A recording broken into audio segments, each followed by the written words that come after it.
Alrighty, game number 2 here. So Ghost Lake is off and Neymar decides he wants to play on Marsh. Right, we're on the map Marsh. These are the gods we've got left. My thought process here is basically, what is he going to play?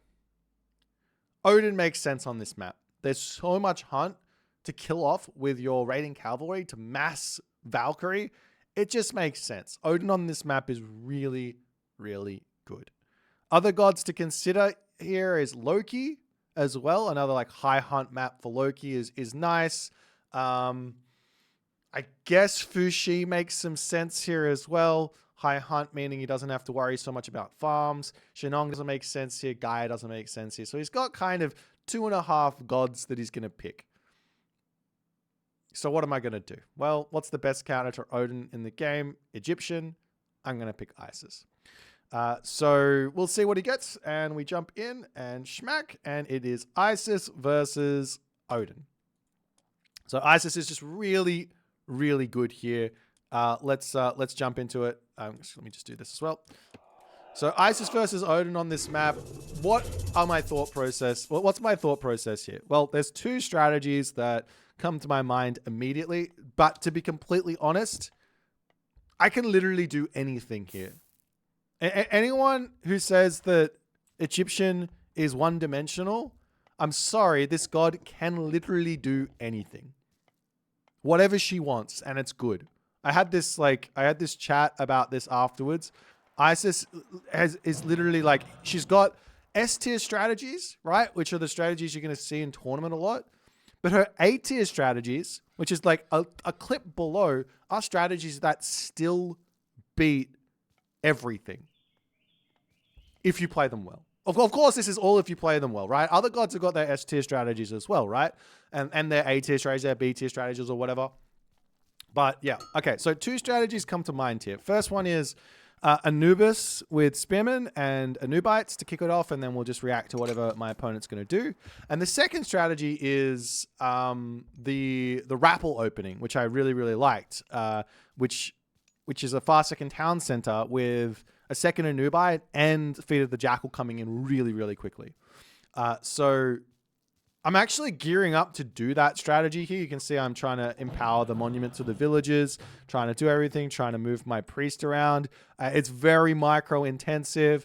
I'm looking at the map. I see the town center here. Let's just have a quick look. It's got boars on it, but it's not very good. I basically look at this town center. I go, front boars. He can possibly just deny this if he runs forward and just kills them off while I'm grabbing the town center.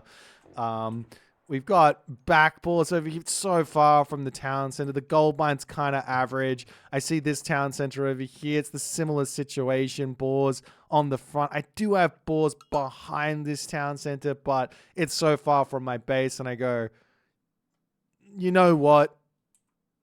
I don't think we're going to go for a town center here to open this game up. I just don't like it. I didn't see behind the town. I saw a little bit of forest, so I know there's a forest here. And I just go, let's just see. I see the boars, and I am still like, I'm still tossing up. There's 3 boars here. I'm tossing up, and I'm like, I don't think it's worth it.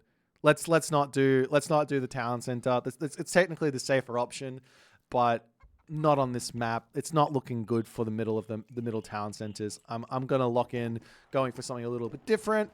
I stopped microing so hard on the monument. It doesn't matter that much. And we just go back onto the granary. Drop my temple. I could have dropped my monument first here. I should have dropped it first here and gone for a slightly later advance time. In fact, I think I go for a later advance time anyways. But a slightly later advance time with a monument and then the temple is technically correct for the build that I'm going for. And yeah, so we are going for Anubis. You can do this with Sphinx as well. You can go Bast Spearman if you like. It's very, very strong. You can tie it up with Ancestors. Go Ancestors Eclipse with Sphinx and a whole bunch of Spearman. I was doing this strategy back in like 2009 or something on vanilla. I was like, we'll go for a classical fight into a semi-fast heroic, into Ancestors Eclipse with a couple of myth units. Obviously, there's less myth units in vanilla Age of Mythology, but was really, really strong back then for whatever reason. I mean, I don't think it was like the best strategy back then, but it was really, really strong.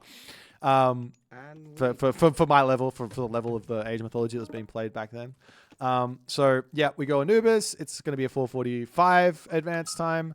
Again, one thing that I've been noticing is there are some matchups where fast advances are really not the best idea unless you're going for a town center.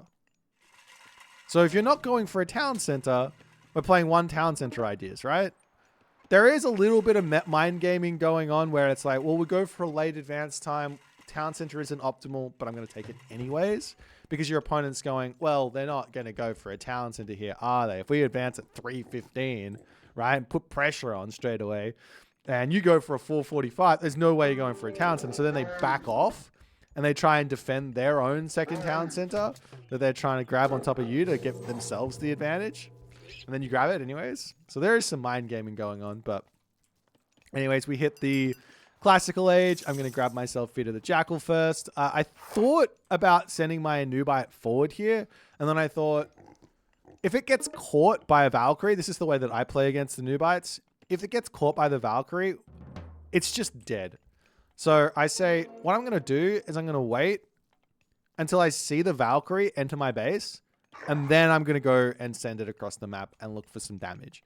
Now there is like a, I guess not a meta game, but there is like a defense to what I'm thinking about here, which is there's no reason why the Odin player can't just send one Valkyrie in, have a second Valkyrie for later, and be totally fine. So yeah, it's not the best of ideas, but I mean, I'm looking for a little bit of pressure, and we'll see what we can do. The other thing that Neymar could be doing right now, which is very, very strong, is he can be in the center of the map, just killing animals, like straight away. This is the thing that that Odin is doing nowadays, and it's just really good. We now send the Anubite, sneaking him into the main base of our opponent. The Valkyrie is looking to get into our base. We get some damage in. This is perfect. If I can kill off the Valkyrie, even better. But alas, we can't get the body block, and she gets out of there with a little bit of HP intact. But this is good because now I can turn around and actually just take out the Valkyrie with one Anubite if I need to, if she comes to try and catch me out. So now we are going to just look for any sort of damage we can do here with this Anubite. We have to be careful of Hersa. And one thing you'll notice here is when I look to attack a villager, I actually turn off this auto jump. And what this does is it allows me the escape route. I'm not going to jump in to a villager here and start getting damage in, just in case there's a Hersa around the corner. He does manage to keep the villager alive. I jump over here because I see nothing, no Hersa around anywheres, and that's going to be fine for me to just run away, and we're good. I'm just going to hang out on this spot and defend. A little bit of risk sitting over here, just a little bit, but he's going to want to come back, and he didn't react with any Hersa, so we're all good. In the center of the map, we're now taking some position there, trying to... Oh, I did not mean to jump there. I definitely clicked it. That was dumb. If he had a Valkyrie or something, or a raiding cavalry to snare up my Anubite, he'd take a lot of damage.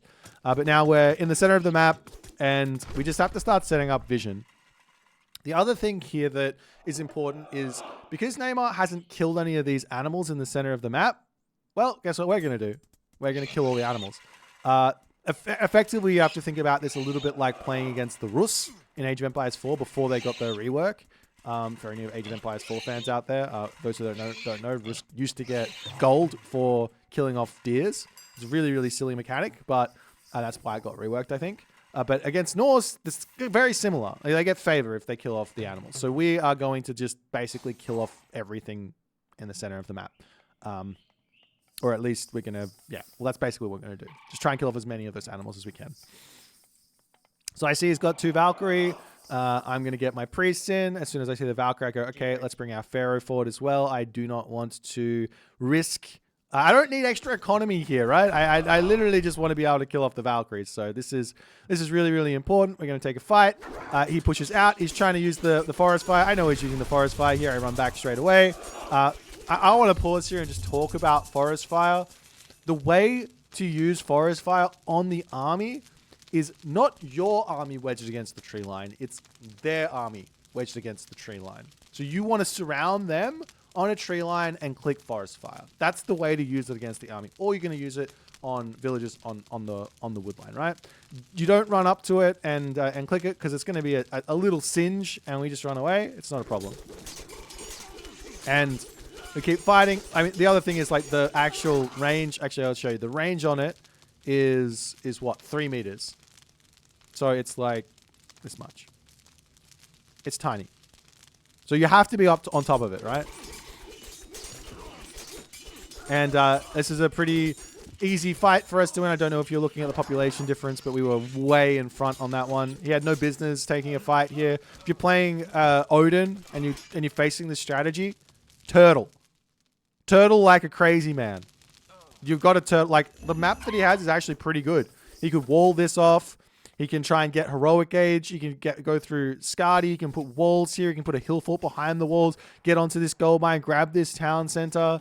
He's got chickens. He's got some pigs. He's got great hunt that he could have used multiple times with all the hunt in the middle of the map. There are options here for Odin. This strategy is not a guaranteed win at all. I just think that it's like really, really strong. And you have to play insanely well as the Odin to find wins here.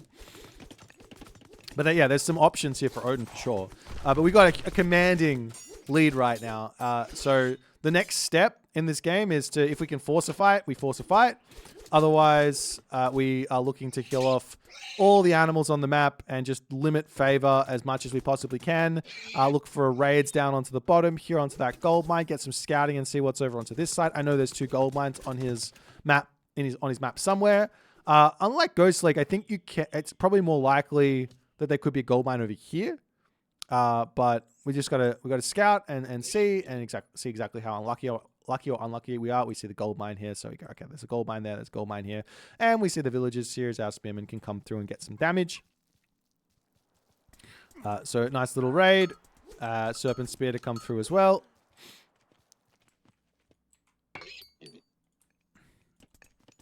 And yeah, Neymar's in some trouble right now, for sure. No gold mine.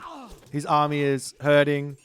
I don't know how I did this, but for whatever reason, I just stopped building houses.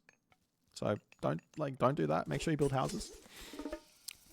It's not like I was really hurt by it, but don't stop building houses. It's really important. And now we can take the fight. The Valkyries go down really quickly to my priest and my pharaoh. I don't really have that great of an answer to the throwing action, with the exception of my Anubites. As soon as I can jump over there, however, once they're tanking, then they've got so much armor. 60% hack armor, 280 HP. Yeah, they're so good. And once the spearmen are on top of them, they don't really do much. And Neymar here has to tap out very, very quickly in this game. So, I mean, I would say this is a good matchup for me, Isis Odin. I do think that this map spawn was pretty good for Neymar. He had back Hippo. He had a really nice gold mine over here with the forest. He can wall this off. And like I said, if he can get heroic gauge, get a hill fort up behind the wall, like he can go wall, wall, wall, wall, wall. And then you can get a hill fort up over here. And then all of a sudden I can't break through and we have to play a much longer game. Again, that's not where the game ends. That's just how he gets through this early game, right? And then we still have to keep fighting and everything else. But he could have done that. He could have pushed out. I took some time here to get set up early. He could have been out on the map picking off these boar with early Hersa and healing up with his Valkyrie and just playing a little bit more defensive. You don't have to run into the Isis player's base with the Valkyrie. Very rarely you're going to get any damage done. The monument protects the tree line from any forest fire, so you're not going to get that value there. So I don't see the point in sending the Valkyrie in early against Isis anymore, especially if they go for Anubis. But even if they go for Bast, you're also going to have to defend against that Sphinx. So yeah, I think that would have been a great way for him to play. I feel like I executed pretty well here. I didn't really allow him much time on this hunt. This was really, really clean. That being said, it's a really easy strategy. Give it a go yourself. If you also want to, grab an extra monument. 3 monuments here, just like what I did with just like what I did with Ra, is also really, really good. Like you go 3 monuments and you make a new bites. It's really good. We'll see you in game number 3 and do a bit of analysis. If you guys wanted to watch the whole series without my commentary as well, it's on my Twitch channel. You'll see it. It's titled Boit versus Neymar, Mythic Wars. So jump over there. It's the link is in the description box below. Leave comments and I'll see you in the next one.